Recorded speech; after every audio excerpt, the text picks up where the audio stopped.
Cuma Tuhan boleh silakan dulu. Kita akan sama-sama akan mendengarkan kesaksian akan memberkati setiap kita saudara. Saya mengundang untuk Bapak Jupiter. Boleh sama-sama maju ke depan.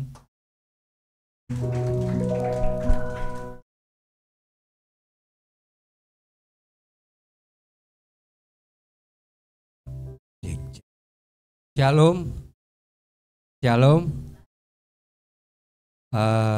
Saya perkenalkan diri dulu ya. Nama saya Jupiter Fortissimo. Terus saya ini pelayanan pertama saya setelah saya keluar dari penjara.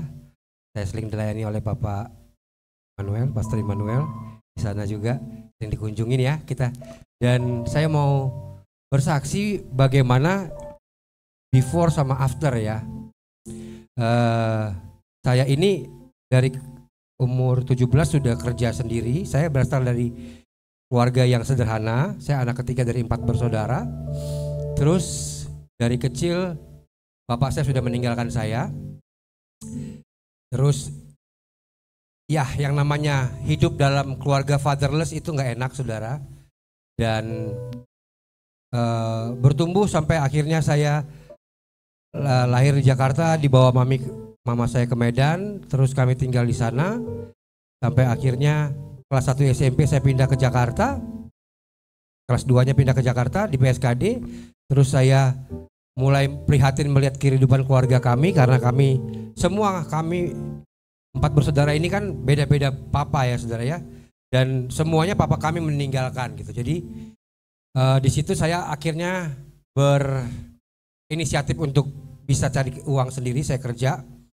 Dan dari mulai SMP kelas 3 saya memulai mengirimkan foto saya dan saya tertarik ikutan model-model di Aneka dulu ya. Akhirnya dari situ saya mulai jadi pemain sinetron. Dan setelah berapa tahun ya, pokoknya dari tahun 97 sampai akhirnya ya angkatan kita pasti tahu lah, pasti kenal saya dulu. Nah dari situlah saya mulai kenal dunia malam, saya mulai kenal dunia artis ya, keartisan di Jakarta, di Indonesia itu. Dan saya mungkin kaget dengan yang tadinya bukan siapa-siapa akhirnya Tuhan angkat, bisa menyekolahkan diri sendiri, bisa membantu keluarga juga. Sampai akhirnya saya tahun 2000-an itu banyak sinetron saya, ABG, Bahasa Bibir dan segala macam. Di situ saya mulai dari kecil saya udah Kristen, tapi saya mulai jauh dari Tuhan gitu. Sampai akhirnya tahun 2005 saya menang di Antv penghuni terakhir. Nah di situ saya punya komitmen untuk kayaknya nggak bisa banget saya dunia entertainment yang penuh dengan kepalsuan ya saudara. Apalagi zaman sekarang ada internet, settingan lah, gimmick lah, apalah dan segala macam. Entah kenapa tahun 2006 itu saya diundang ke Makassar. Ada satu kakak rohani saya yang undang saya ke sana, terus saya di situ bersaksi, melayani, dan pulang dari sana saya mulai mentorin. Dari mentorin tahun 2007 saya masuk sekolah Alkitab di Rema Bible Training Center Jakarta sampai 2009. Saya lulus dari situ, saya akhirnya tinggalkan dunia sinetron saya khusus terus melayani. Nah, saya udah mulai bangun gereja dan udah melayanin. Saya dulu datang ke sini tahun berapa ya Pak? 2007 ya. Nah itu pas lagi sekolah Alkitab berarti ya. Saya sempat ngalamin kasih mula-mula di dalam Tuhan. Dan di situ saya sepertinya kayaknya Tuhan mau datang besok nih. Jadi saya mau tinggalin semuanya dan segala macam ya. Nah singkat cerita udah mau menikah bla bla bla bla bla. Terus diputusin pacar. Terus dia menikah dengan yang lain. Nah di situ saya tahun 2011 itu ngerasa goyang, 2012 lah. Akhirnya tapi saya salurkan dengan pekerjaan. Saya punya kafe sama Nafa, kita bikin di Kemang dan segala macam. Nah jerat dunia itu pelan tapi pasti saudara. Dia tahu mungkin ini orang nggak bakal bisa dengan yang lain atau dengan tawaran yang lain gitu. Waktu itu saya masih radikal ya. Terus habis gitu pelan-pelan buka kafe malam di Kemang, pelan-pelan lama-lama ternyata luka batin itu yang saya belum beresin itu dengan mantan saya itu akhirnya saya tutupin dengan yang lain ya, anak muda nih ya, yang putus-putus cinta nih ya. Nah saya tutupin dengan yang lain, terus akhirnya lama-lama saya kegilaan kerja. Kegilaan kerja udah mulai lupa sama pelayanan nih. Udah mulai pokoknya ya nomor satu cuan lah, cuan itu yang diajarin di dunia ini ya. Dan saya lupa bahwa firman-Nya berkata bahwa akar segala kejahatan adalah bukan uang, cinta akan uang. Uangnya nggak salah. Nah waktu itu mungkin saya nggak jaga hati dan nggak berasa saudara seperti orang lagi ketiduran di bis gitu ya. Terus bertubi-tubi saya jatuh. Saya mulai dulu saya kemana-mana harus bawa Alkitab, baca Alkitab dan segala macam. Tapi singkat ceritanya banyak hal yang saya kompromikan, akhirnya saya mulai terhilang, mulai gila-gilaan dengan dunia lagi, meeting malam ini segala macam, terus akhirnya mulai masuk room lagi. Padahal saya itu udah melayani tanda kutip ya, sudah melayani dan waktu itu saya tinggalin semua lagi, akhirnya saya kembali ke dunia. Dan saudara firman Tuhan berkata, pada saat satu roh itu keluar dari dalam hidup kita, dan roh itu akan kembali lagi ngecek, ini diisi oleh Roh Kudus apa enggak nih, ini diisi oleh firman apa enggak. Dan waktu itu ternyata memang saya sudah kompromi, mulai lagi ngerum dari mulai minuman keras, terus yang udah saya tinggalkan dulu, terus saya ada party lah karena nggak enak sama teman dan sama bos dan segala macem. Akhirnya kompromi, mulai lagi kenal sabu, mulai disuruh pakai drugs dan segala macam. Bukan disuruh sih, itu keinginan saya sendiri ya, maksudnya karena saya nggak jaga itu. Singkat cerita, 2016 saya ketangkep. Ada yang tahu gak ya? Ada ya. 2016 saya ketangkep, wah di situ saya marah sama Tuhan. Cie, udah gue yang salah, gue yang marah lagi. Itu manusia ya saudara ya, kayak Adam kalau pas salah ditanya, bukan salah saya itu wanita itu. Nah, waktu itu saya ngerasa bahwa saya baru kenal 2015, maksudnya karena sabu saya dulu nggak pernah kenal waktu zaman saya masih jadi artis itu, saya cuma taunya ekstasi gitu ya. Nah sabu ini saya baru kenal dan baru 1 tahun langsung ketangkep. Ini 2016 saya ditangkap, terus abis gitu tuntutan 5 tahun 3 bulan, vonis 2 tahun 2 bulan. 2 tahun 6 bulan jalaninnya 2 tahun 2 bulan saudara. Nah tapi di situ saya masih nggak mengerti. Saya masih berpikir bahwa kok harus saya yang ketangkap, kenapa nggak orang lain yang ngasih saya dan segala macam. Ya, padahal saya percaya bahwa sekarang saya mengerti bahwa orang tahu banyak dituntut banyak. Dan saya bersyukur bahwa baru 1 tahun waktu itu. Nah, karena batu keras kepala dan tidak mau menyerah, surrender sama Tuhan. Walaupun saya hafal ayatnya apa ya saudara, apa yang saya harus lakukan. Tapi ternyata pada saat diuji di tempat yang seperti itu nggak gampang untuk lulus.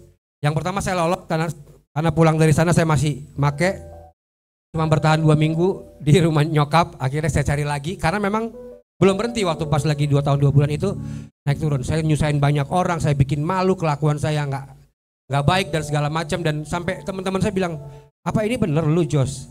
Apa ini lu yang gua kenal, yang Jupiter yang gua kenal nggak seperti itu.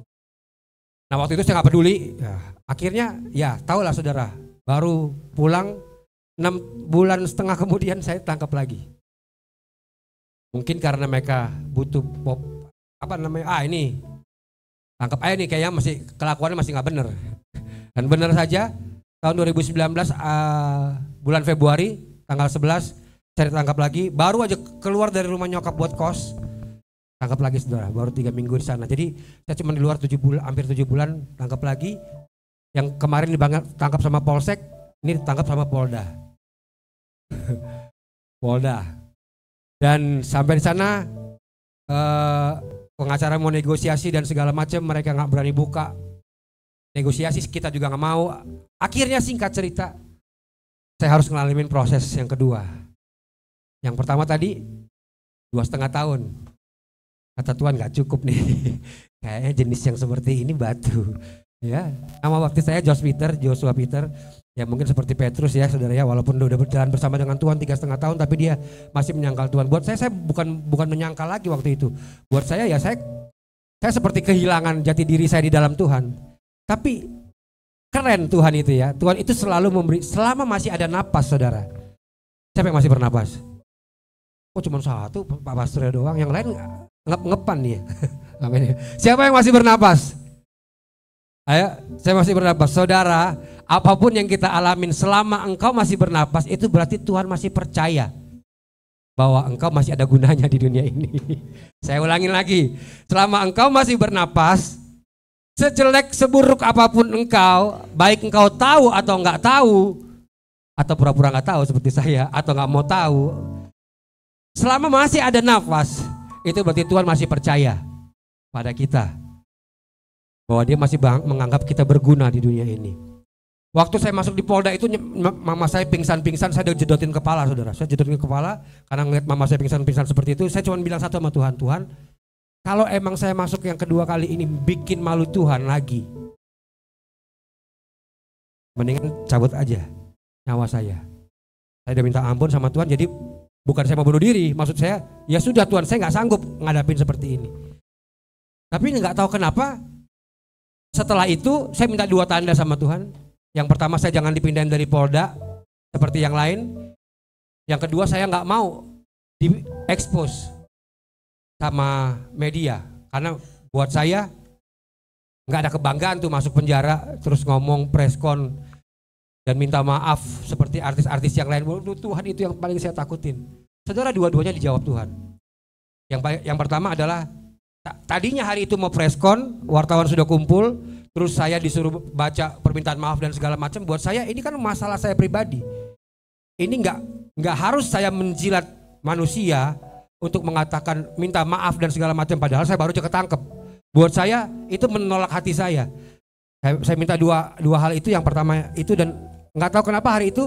Jadi kalau saudara yang kedua ini saya masuk, saudara nggak tahu beritanya, nggak apa-apa, itu karena jawaban Tuhan, karena saya nggak mau diekspos seperti itu. Jadi saya keluar dari situ, terus cuman wartawan nanya, kok Jupiter diam aja, mau kemana? Bilangnya mau ke BNN. Dan benar, kita cuman muter doang, habis itu balik lagi. Itu satu tanda, berarti Tuhan masih kasih saya kesempatan. Yang kedua, saudara, selayaknya itu kalau di Polda ditangkap 4 bulan maksimal, itu harus dipindahin.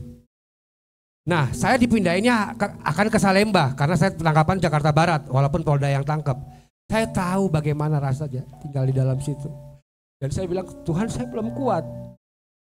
Saya pengen banget loh berhenti. Saya bilang, kalau saya dipindahin sekarang, hancur saya. Saya telepon Dedi Arifin, Pak Timotius Arifin, itu bapak rohani saya. Dia doain, saya nggak mau pindah ke sana. Karena saya tahu apa yang akan bisa saya lakukan di sana. Bukan masuk ke tempat yang bersih, tapi di situ justru cuma ada dua kemungkinan. Lo mau jadi jahat banget, lo jadi pemakai awalnya, akhirnya bisa jadi penjual, akhirnya bisa jadi BD besar karena di situ linknya banyak. Atau yang kedua, lo jadi bener banget. Saya bilang, saya nggak kuat Tuhan. Benar saudara, malah kelewatan. Yang waktu itu saya mintanya sebelum sidang, jadi 4 bulan saya pindah ke sana. Saya udah masuk ke sana, terus tiba-tiba komputernya itu pas lagi nginput nama saya, ini nggak ke input, nggak bisa. Akhirnya orang kejaksaan itu yang badannya pada gede-gede, algojonya, kok lo doang sih kata gitu. Jadi saya sama SPK saya sama temen yang sama ketangkap itu berdua. Kalau dia karena sakit dikembalikannya, rutan nggak mau terima. Kalau saya karena di reject, ditolak situ. Balik lagi saya ke Polda sampai, nah itu nggak ada kejadian seperti itu saudara, karena itu nggak pernah. Jadi saya minta 2 tanda itu, dan akhirnya Tuhan kasih tahu, Tuhan kasih lihat. Sampai akhirnya saya pas lagi pandemi saya nggak dipindahin, cuman saya doang, yang lainnya udah setiap 4 bulan berganti, kecuali pas lagi COVID ya. Pas lagi COVID kita masih di dalam empet-empetan, tapi saya heran ya, itu empet-empetan nggak ada yang mati loh. Di penjara. Kenapa di luar banyak yang mati saya nggak mengerti ya. Tapi di dalam itu mungkin karena kita udah terbiasa. Jadi jangankan COVID, perut lapar aja kita bisa tahan kok ya. Nah puji Tuhan saudara, dari akhirnya yang kedua ini saya nggak mau melawan. Saya walaupun memang masih naik turun ya saudara ya. Karena memang nggak gampang dan berat. Dan di setahun pertama setelah saya sidang dituntutnya 10 tahun karena saya nggak mau main. Bukan gak mau main ya, artinya ya udah kedua malu lah. Mau duit dari mana, saya belum sempat kerja. Singkat ceritanya, diancam seperti itu. Dan benar, tuntutan 10 tahun, putus 7 tahun. Barang buktinya cuma 0,08, itu pemakai pure bukan penjual. Wih, saya masih dengan kawan sendiri, saya mau banding. Banding tetap segitu. Kasasi tetap segitu. Sampai akhirnya ada satu masa di dalam situ, di sel itu, yang karena saya tidur di paling pojok, yang saya lihat cuma tembok terus, saudara. Dan ada satu masa saya goyang artinya ini sebenarnya maunya apa sih Tuhan? Ini maunya gimana? Kadang kita sering begitu ya, bukan kadang, sering ya. Giliran pas lagi ngelakuin kesalahan kita nggak libatin Tuhan. Giliran kita udah salah baru tanya Tuhan. Tapi saudara, Allah kita adalah yang baik. Tuhan kita adalah Tuhan yang baik, saudara. Dan saya di situ saya bilang, Tuhan, saya mau kembali. Tahun 2012 saya tulis lagu judulnya Kembali. Refnya begini. Kini ku mengerti, ku tak dapat hidup tanpamu, Tuhan, kaulah kekuatanku.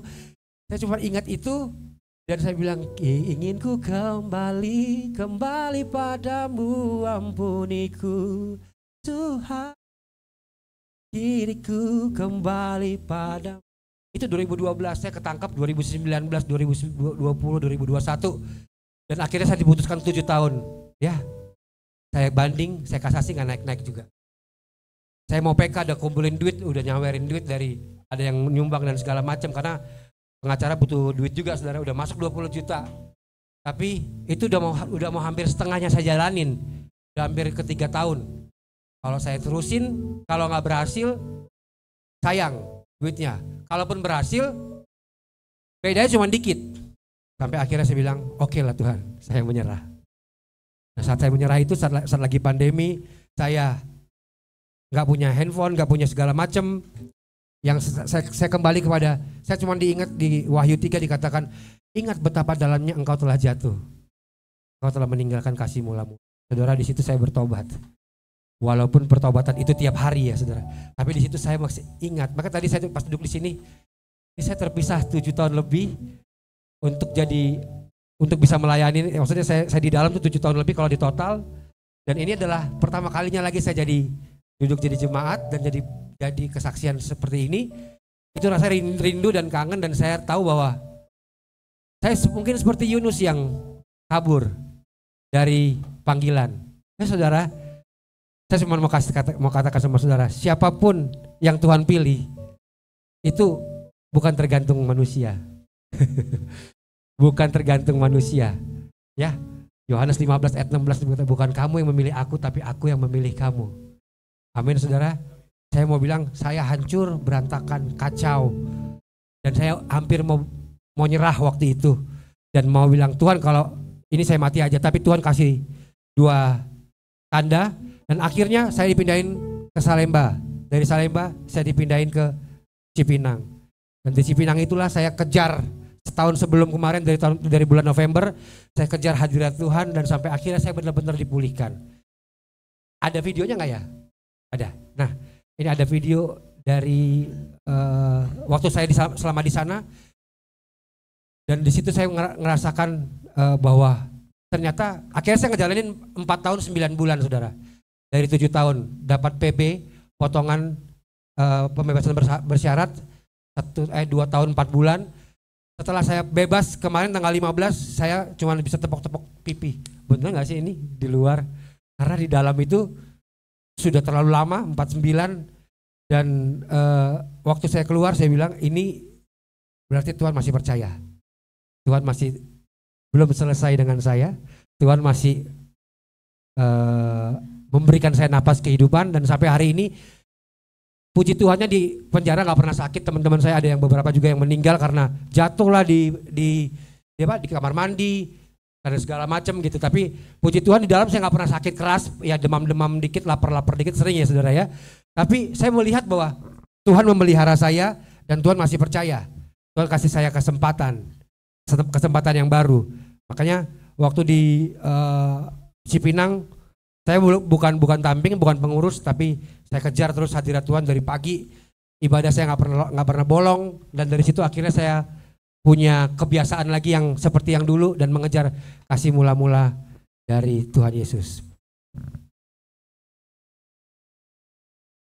Oh ya, oh lagi diputar, siap. Iya begitu saudara, dan saya mengucap syukur berarti saya lewatin 49 ditambah 22 prosesnya 7 tahun.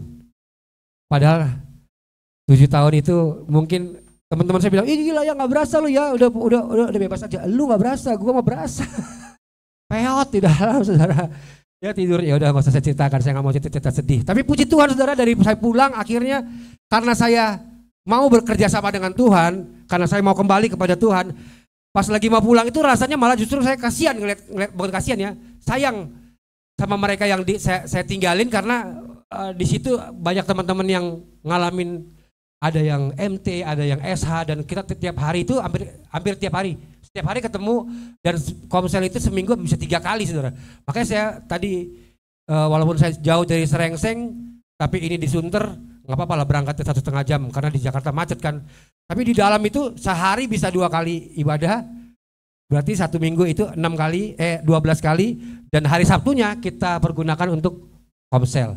Nah di situ ternyata saya mengejar ketinggalan.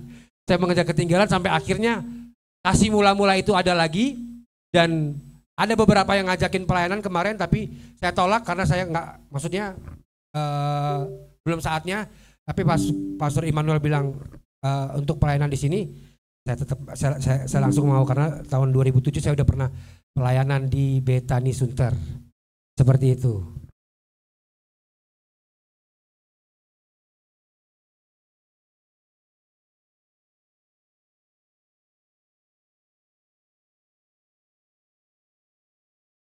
Sambil nunggu ya. Saudara, saya nggak tahu kenapa saya harus ke sini. Ini pasti agendanya Tuhan. Saya nggak tahu juga saudara menganggapnya, ini kesaksian penjara beda sama gue. Saudara, prinsipnya sama. Ya, mungkin saudara nggak di penjara, tapi saudara kepahitan. Ya kan? Saudara nggak di penjara, tapi saudara korupsi. Saudara nggak di penjara, tapi saudara gosip, atau saudara ngelakuin dosa yang lain lah. Tuhan bilang di kayu salib sudah selesai. It is finished, tetelestai, sudah lunas. Sudah menang. Apa yang kita harus lakukan cuman terima kemenangan itu dan percaya tiap hari. Biar kemenangan itu yang mengubah kita. Biar Roh Kudus yang sudah kita terima itu mengubah kita. Nggak ada yang sempurna, nggak ada saudara. Tapi saya percaya bahwa kalau saya masih dikasih kesempatan yang baru, saudara juga pasti akan masih dikasih kesempatan yang baru. Syukur, puji Tuhan kalau emang saudara nggak punya masalah. Tapi kalau saudara punya pergumulan yang hari ini nggak ada satu orang pun yang tahu, Tuhan tahu. Ada persoalan yang hari ini yang nggak ada satu orang pun yang mengerti, Tuhan mengerti. Amin. Dan Dia mau memberikan kesempatan yang baru. Ya, saya akan tutup dengan Yohanes 17 ayat 3. Dikatakan seperti ini. Hidup yang kekal itu adalah mengenal Tuhan. Ya, mengenal Bapa dan mengenal Anak yang tunggal, yaitu Yesus Kristus. Dan ternyata apa yang saya lewatin 7 tahun itu menambah pengetahuan saya. Dari tadi ya cuma tahu, sekarang mengenal. Setiap malam saya teriak, yang pemandangan saya cuma terali besi dan tembok. Saya bilang, Tuhan saya mau berhenti, saya mau kembali. Tuhan saya mau kayak dulu lagi, bahkan lebih. Tuhan jawab, walaupun harus 4 tahun 9 bulan saudara. Bila ku buka mataku dan lihat wajahmu, ku terkagum. Bila ku lihat hidupku dan karya tangan, yes Lord, ku tersanjung karena semua yang baik dalam hidupku itulah karyamu, Kau beri kesempatan yang baru, dan ku ingin mengenalmu Tuhan lebih dalam dari semua yang ku kenal. Oh, tiada kasih yang melebihimu. Ku ada untuk menjadi penyembahmu.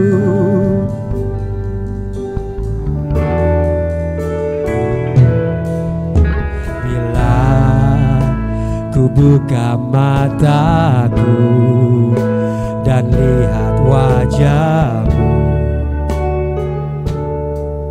ku terkagum bila ku lihat hidupku dan karya tanganmu.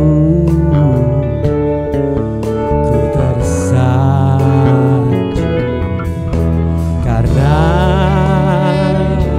semua yang baik dalam hidupku, itulah karyamu. Kau beri kesempatan yang baru, dan ku ingin mengenalmu Tuhan lebih dalam dari semua yang ku kenal. Tiada kasih yang melebihimu. Ku ada untuk menjadi penyembahmu.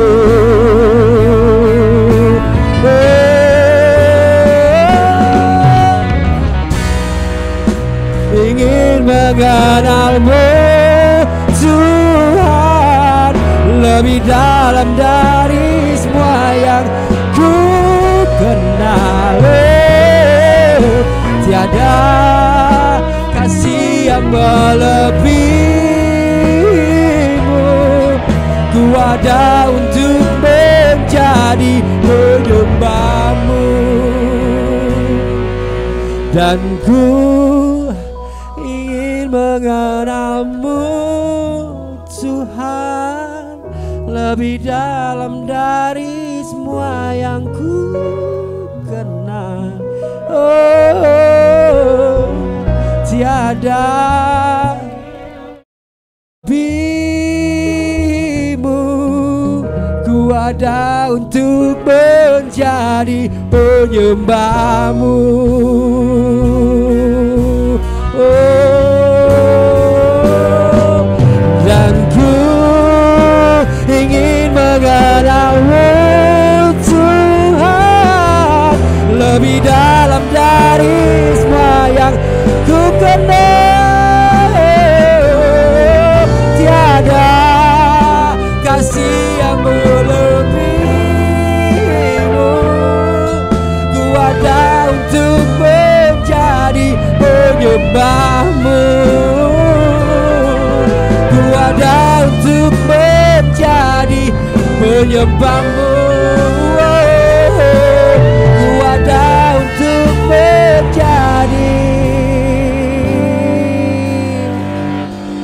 penyembahmu.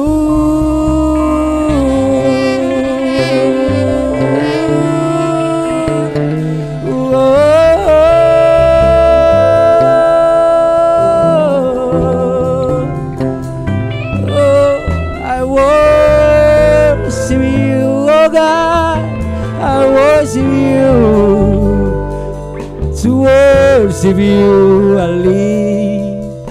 To worship you, I live. Thank you, Lord. Tuhan Yesus memberkati. Saya kembalikan kepada. Oh ya, videonya boleh? Udah siap, ready ya. Saudara, doakan kami. Akhirnya saya bisa meninggalkan legacy di sana, Horizon namanya, House of Rising Sun. Kemarin saya udah ke Salemba juga, Salemba minta supaya mereka dididik, dikasih modulnya. Jadi Dengan adanya saya di dalam, saya mengerti apa yang harus saya lakukan. Dan percayalah, Allah turut bekerja dalam segala hal. Amin. Gak peduli berapa kali engkau jatuh, berapa kali engkau bangun.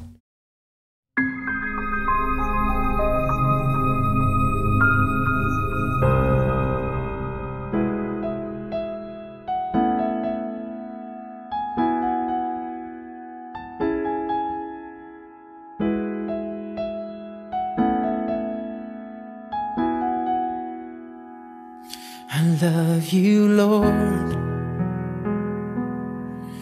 for your mercy never fails me.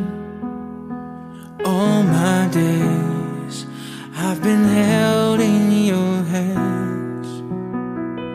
From the moment that I wake up until I lay my head, oh, I will sing of the goodness of God.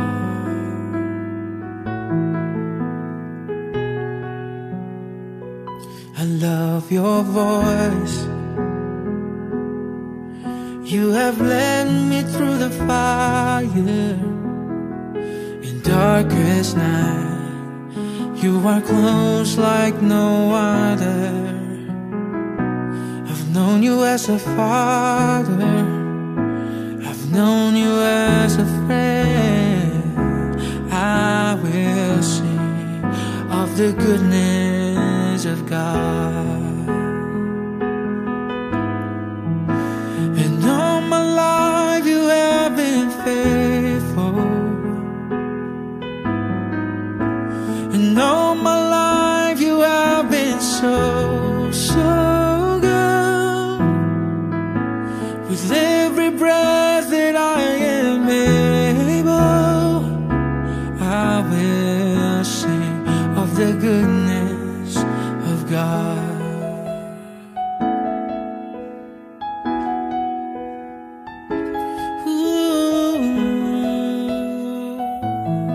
Tetap setia. Penguasaan diri. Keep the faith. Maju terus di dalam Tuhan. Amin. Sekali Tuhan Yesus, tetapkan Yesus. Untuk Bang Jupiter, jaga mulut dan jaga hati. Tetap semangat Jupiter, jangan lupa sama kita yang di dalam. Bro Jupiter, selamat ya. Hari yang dinanti-nanti, yang ditunggu-tunggu akhirnya datang juga. Tetap setia di dalam Tuhan, maju terus di dalam Tuhan, tetap di dalam relnya. Tunaikan tugas pelayananmu. Tetap semangat. Terus bersama Tuhan.